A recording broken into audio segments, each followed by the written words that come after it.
Hello and welcome back फेरि पनि स्वागत छ तपाईँहरूलाई होइन आज चाहिँ सिम्पली म चाहिँ तपाईँहरूलाई के कुरा सिकाउन जाँदैछु भने चाहिँ तपाईँहरूलाई सिम्पली चाहिँ डिस्कर्डमा चाहिँ तपाईँहरूले यदि यस्तो अप्सन तपाईँहरूलाई देखाउँछ र तपाईँहरूले फोटो चाहिँ चेन्ज गर्न सक्नुहुन्न भने त्यो फोटोलाई चाहिँ चेन्ज गर्ने ट्रिक म तपाईँहरूलाई भन्न चाहन्छु अथवा ट्रिक अथवा त्यो चाहिँ सेटिङ तपाईँहरूले जुन कुरा चाहिँ नथाहा पाएको हुन सक्नुहुन्छ र त्यसको लागि चाहिँ सिम्पली तपाईँहरू जानुपर्ने छ युजर सेटिङमा र इनेबल गर्नुपर्ने छ यहाँ चाहिँ हाइड पर्सनल इन्फर्मेसन भनेर त्यो अप्सनलाई चाहिँ हटाउनुपर्छ र तपाईँहरूले एक्जिट गर्नु होला। त्यसपछि चाहिँ सिम्पली तपाईँहरू युजर सेटिङमा जानुभयो भने चाहिँ तपाईँहरूले आफ्नो लोगो चाहिँ चेन्ज गर्न सक्नुहुन्छ र नाम पनि तपाईँहरूले चेन्ज गर्न सक्नुहुन्छ। त्यसपछि सिम्पली नाम पनि चेन्ज गरौँ होइन र मैले चाहिँ नाम राख्नेछु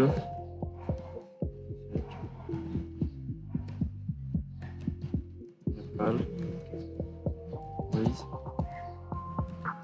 गेमर। ओके सेट भयो र ओके सेभ गर्छु। सिम्पली सेभ हुँदैछ। ओके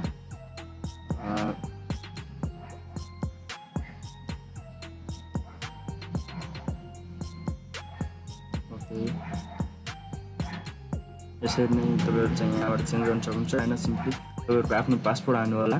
करेन्ट पासपोर्ट जुन छ त्यो चाहिँ हाल्नुपर्ने छ र यसमा करेन्ट पासपोर्ट हाल्नुपर्ने छ र करेन्ट पासपोर्ट हालिसकेपछि चाहिँ तपाईँहरूले यहाँ चाहिँ आफ्नो नाम चाहिँ लोगोहरू चाहिँ सबै चेन्ज गर्न सक्नुहुन्छ र सिम्पली यस्तै गर्ने तपाईँहरूले चेन्ज गर्न सक्नुहुन्छ। आफ्नो आइडी पासपोर्ट र फोटो चाहिँ चेन्ज गर्न सक्नुहुन्छ अथवा तपाईँहरूलाई यदि त्यसमा चाहिँ नगराएर चाहिँ तपाईँहरूले डिस्कोड चाहिँ यसमा ओपन गर्नुहुन्छ भने चाहिँ डिस्कोडको चाहिँ तपाईँहरूले चाहिँ यहाँ चाहिँ देख्नुहुन्छ। यहाँ चाहिँ डिस्कोड मैले ओपन गर्नेछु र तपाईँहरूले यहाँ चाहिँ लगइन ओपन गरेर देखाउनेछु र यदि तपाईँहरूले चाहिँ यसको एप्स युज नगरेर चाहिँ ब्राउजरमा युज गर्नुहुन्छ भने चाहिँ सिम्पली तपाईँहरूले ब्राउजरमा चाहिँ यहाँ चाहिँ युजर सेटिङ देख्नुहुन्छ। यहाँ चाहिँ सिम्पली तपाईँहरूलाई अप्सन आउने गर्छ कि त्यहाँ चाहिँ तपाईँहरू चेन्ज गर्नुहोस् भनेर आउँछ र यहाँ सिम्पली तपाईँहरूले यहाँबाट चाहिँ आफूलाई मन परेको चाहिँ सिम्पली तपाईँहरूले सेभ गर्न सक्नुहुन्छ बिना पासपोर्ट। तपाईँहरूलाई चाहिँ यहाँ चाहिँ पासपोर्ट माग्दिनँ त्यस्तो खास गरिकन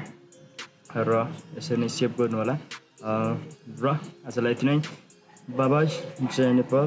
र यदि तपाईँहरूलाई कुनै के अरे अरू इन्फर्मेसन चाहिएमा तपाईँहरूले कमेन्ट गरेर भन्न नबिर्सिनु होला। आजलाई यति नै। बाई बाई, जय Nepal. Toast up with a champagne glass. Oh na na na na na. Broke once but we come so far. Oh na na na na na. Hopped out of the Benz of course. And my chain it cost a lot. My girl she cost a lot. Yeah, my baby cost a lot. Cost a lot. Yeah yeah.